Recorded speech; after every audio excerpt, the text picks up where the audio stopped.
तुम किसी बात की चिंता मत करो, ना खाने की, ना पीने की, ना पहनने की,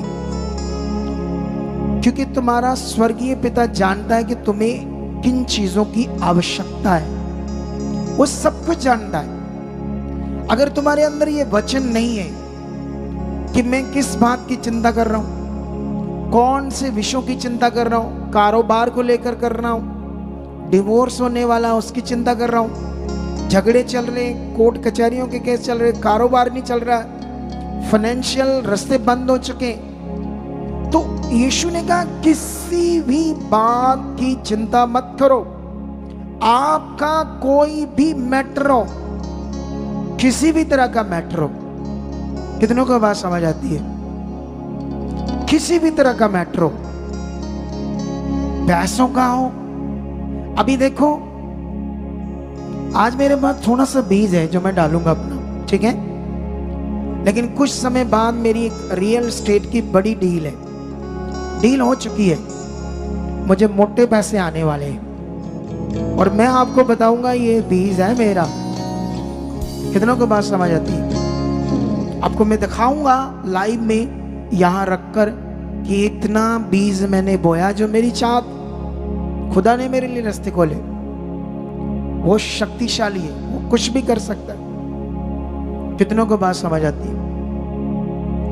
अब ये बात को आपने ध्यान देना है, ठीक है? अब वापस आते हैं उसी वचन पर। यीशु मसीह ने कहा सब तुम्हारा स्वर्गीय पिता जानता है तुम्हें इन सब चीजों की आवश्यकता है।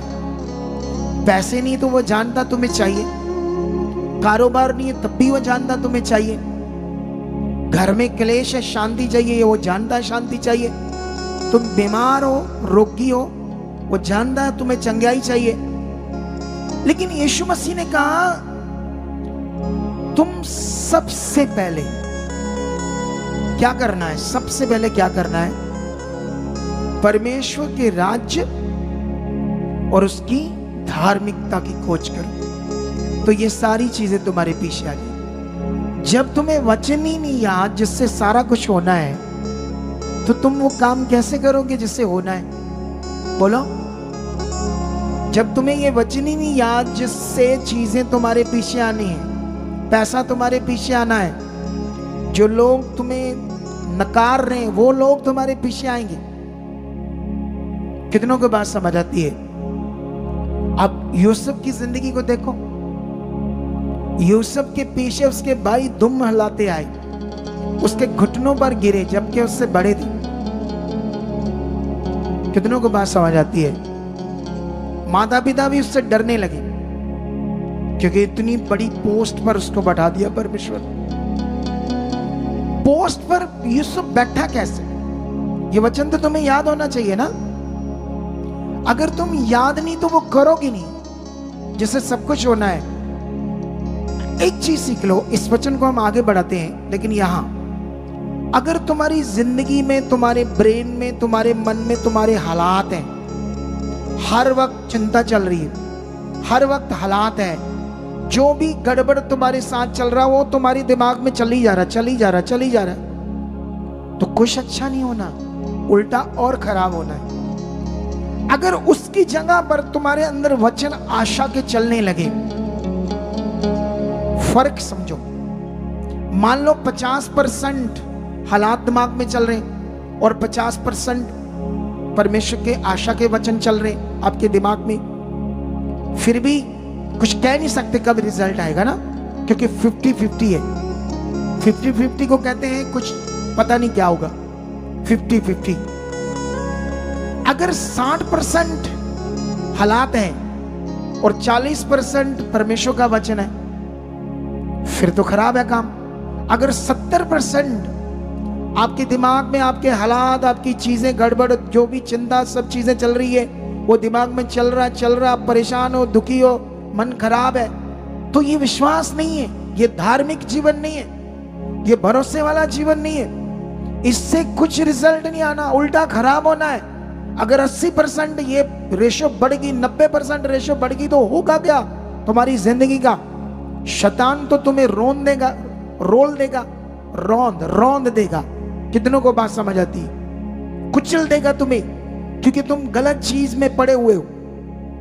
अगर तुम्हारे अंदर 60% वचन है और 40% हालात है तो कुछ अच्छा थोड़ा थोड़ा होगा।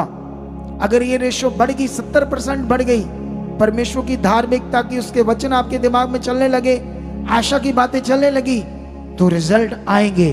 80% बढ़ गया, 90% बढ़ गया तो बड़े रिजल्ट आएंगे। अब यहां पकड़ तो आपको करनी थी। कितनों को बात समझ आती है? अगुए का काम है आपको हल देना, सॉल्यूशन देना, आपके पीछे प्रार्थना ही करना। कितनों को बात समझ आती है? जब स्कूल, कॉलेजेस, यूनिवर्सिटीज के अंदर जब प्रोफेसर वगैरह पढ़ाई करवाते हैं तो वो स्टडी कराते हैं, वो ज्ञान देते हैं। बच्चों का काम है पकड़कर ऊपर जाना, और जो नहीं बच्चे पकड़ते दुनिया में कुछ भी नहीं करते। यहां तुम्हारा काम है वचन को पकड़ना, बात को समझना, उस तरफ से करना। क्योंकि कुछ लोगों को ये पता ही नहीं संगति में क्यों आना लगातार जरूरी है, क्यों लगातार संगति जरूरी है, क्यों वचन कर मनन करना जरूरी है, क्यों प्रार्थनाओं में रहना जरूरी है, क्यों आज्ञाओं को मानना जरूरी है। क्योंकि ये तुम्हारा आत्मिक ट्रीटमेंट है। हालेलुया। संगति में लगातार आ रहे हो, सुन रहे हो, वचनों को मनन कर रहे हो, ये तुम्हारा आत्मिक ट्रीटमेंट है। जैसे डॉक्टर के पास जाते हैं, हॉस्पिटल जाते हैं, क्यों लगातार दवाई खाते लेने जाते? क्योंकि शारीरिक बुद्धि है वो हमारा ट्रीटमेंट है। जब हमें शारीरिक बुद्धि है कि वो हमारा ट्रीटमेंट है, तो ये हम आपका ट्रीटमेंट दवाओं से करते हैं। ये दवाएं आपके ऊपर करना, प्रेयर करना, ले हैंड करना, ये आपका ट्रीटमेंट है। और तुम्हें ये ट्रीटमेंट समझ नहीं आ रहा, तुम कभी ये काम कभी वो काम। खा भी दो कि संडे वाले दिन तुम्हें 10 लाख भी कहीं से मिले, छोड़ दो, पहले प्रभु के घर में आओ, छोड़ दो उन पैसों को, करोड़ों आ जाएंगे फिर आपके पीछे। इसको लिख कर रख लेना, मेरी बात को कॉपी डायरी पर लिख के रख लेना। अगर ये बात पूरी ना हुई तो मुझे आके पकड़ देना, दीवार पर लिख कर रख लेना। 10 लाख मिले प्रभु की संगति वाले दिन, छोड़ दो। कॉन्ट्रैक्ट मिले, छोड़ दो। शादियां छोड़ दो। फिर बात करना आप, वो करता क्या आपकी जिंदगी? आज्ञा मानने से होता क्या है? वचन को मानने से होता क्या है? क्योंकि हम तो बड़े टेम्परेरी हैं। कभी दिल करता आते इधर कुछ बच्चे ना, जब संगति चल रही होती है, आए प्रभु की सेवा के लिए, उससे फल चाहते हैं। इधर अभी मास प्रेयर हुई, मैं ले एंड में गया, कुछ बच्चे निकल के घर भी चले जाते हैं, इधर वर्शिप करने वाले। सोचो क्या हाल होगा इनका। इनको तो लिस्ट बनाकर देनी चाहिए, ऐसे बच्चों को बढ़ा देना चाहिए नीचे, अगर लॉ नहीं मानते। फिर कहेंगे हमारा भला नहीं हुआ। अगुआ खड़ा है, ले एंड चल रही है, पसीने आ रहे, सब अपनी सेवा कर रहे हो, और बीच में जाकर आराम से घर बैठ जाते हैं। कितनों को बात समझ आती है? शारीरिकता खतरनाक विषय है। शारीरिकता, कितनों को बात समझ आती है? बाइबल में शारीरिक जीवन को मौत का मौत है शारीरिक जीवन।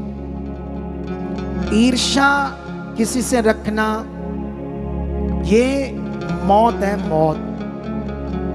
एक अगुआ मुझसे ईर्ष्या रखता, अगुआ तो नहीं था वो, आज उसका बुरा हाल है। हमें इतना लोगों ने बताया, वो इतनी मेरी बदनामी करता था, इतनी बदनामी करता था। मैंने कभी नहीं कहा कि मैं इससे बुलाऊं या से बोलूं, तो बदनामी को करता, और वो भी झूठी। आज देखो जो बोया उसके साथ वही हो रहा है। करोड़ों की ठगी, करोड़ों का कर्जा, सिर्फ दिखाने के लिए कि मैं कुछ हूं। कितनों को बात समझ आती है? एक वीडियो बनाने वाले इस विषय के ऊपर, हम लोग इस ट्यूसडे को वीडियो देखना है, बहुत पावरफुल वीडियो होगी पंजाबी में।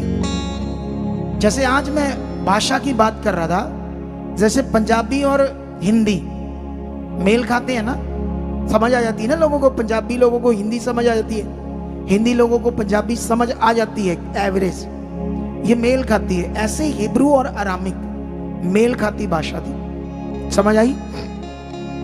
लेकिन जैसे गांव की भाषा, आम भाषा, बातचीत यीशु यूज करता था, बिल्कुल आम भाषा, आरामी। इसलिए आज मैं जो पॉइंट आपको समझा रहा हूं, समझना